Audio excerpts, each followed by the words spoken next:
This is Rupert Charles Jones, an interior designer. Thank you for doing this interview with us, Rupert. It's a pleasure. So, what have the major trends in interiors been this year? This year, it's been quite eclectic, really, in that a lot of the styles that were started up in the 1990s, which is a throwback from the 1980s, have somewhat turned around, and people are being a little more individual, not necessarily following a strict style or colour sense or materials, fabrics. I think people More are becoming personal. a little more individual thinking, I think, because of the availability of being able to view options. And I think they're Taking advantage of that. yes, I think there's more available to them. More options available. So, is there a particular style that people have been buying into this year or recently?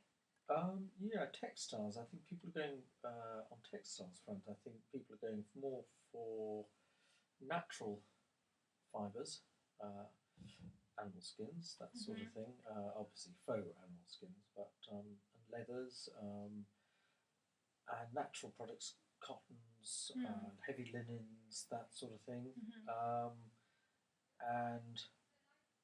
And also, yeah, sort of, I suppose the green revolution has got a lot to do with that, really.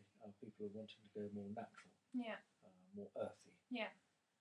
So, has the recession affected how your clients want their house? For example, so that they last longer or more timeless, or is it not really? Not really. I think it's a difficult. My market is very much sort of a particular market, which seems to be sort of fairly recession-proof. So no, it hasn't. I can't really comment on the general market on that. So, what can you see becoming a major trend in interiors in the future? I would think I will see great more the international influences coming in due to the internet, I think. And although everyone tends to think that the internet is has been around for a long time, but I don't think the general public have been. Myself has not been using it for that long. So I think it's taken a long time for the internet to sink in and for people to learn how to use it to gain knowledge of other cultures, ideas and tastes and that sort of thing. So I think you'll see a lot more international flavours coming to Mexican, South American. And you were saying as well last night that they're getting rid of oil-based paints, is it? Yes, this is going to make life difficult for specialist decorators such as myself and so on. But yes, the materials are definitely going more organic and getting rid of all the chemicals. Yeah. So, how do you think the consumers' expectations have changed over the years?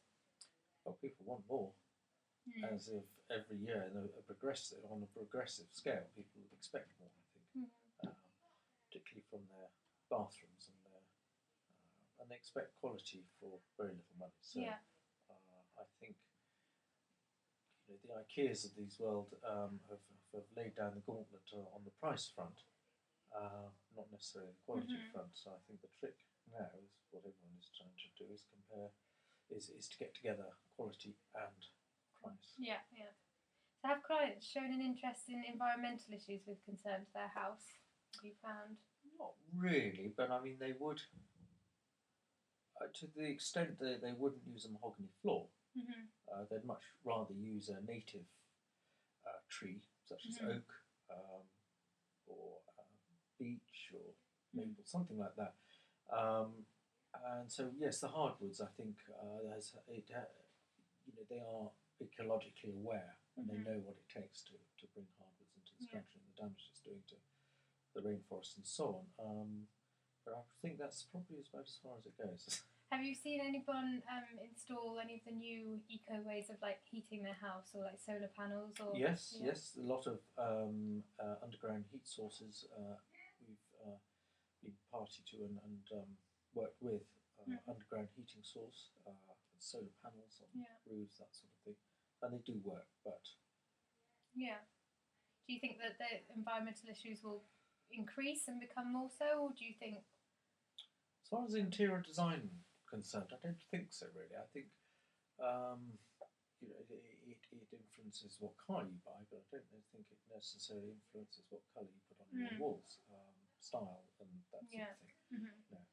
Do you think there's been an increase in DIY with regards to interiors? Have people been opting to do it themselves rather than call you, for example? No.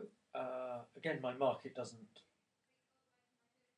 really get influenced by the DIY market, but I'd say generally DIY is rather like cooking.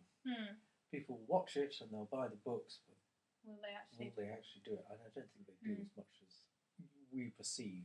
Yeah. So what colours have been popular this year, and what do you think will be big? Well, ever since the sort of the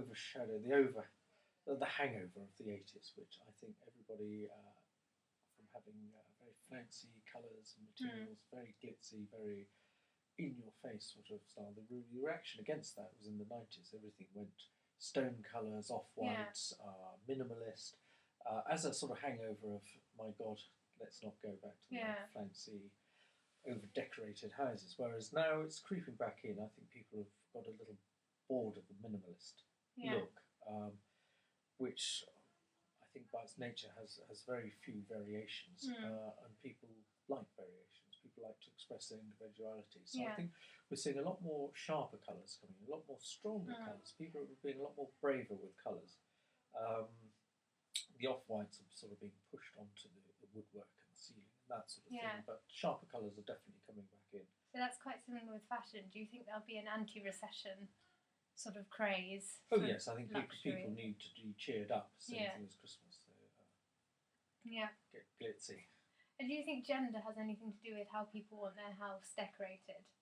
If your client is male or female, or well, I'd say as far as the gay community is concerned, definitely they do have good taste. They've always had exceptionally good taste, although slightly over the top, but watered down. This is why my trade has always been predominantly staffed by gay people, because that's because their expression comes out. It's they have a flair for it, just like the stage, really.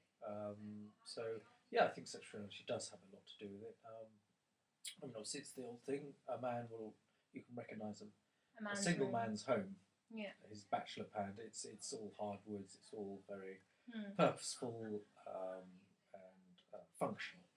Do you ever think it'll get to a point where gender doesn't matter, and it doesn't matter what your sexuality is? A man will have a pink bed just like a woman, and no one will bat an eyelid. No, I think you'll always recognise, as children instinctively go for toys. I think you'll always recognise.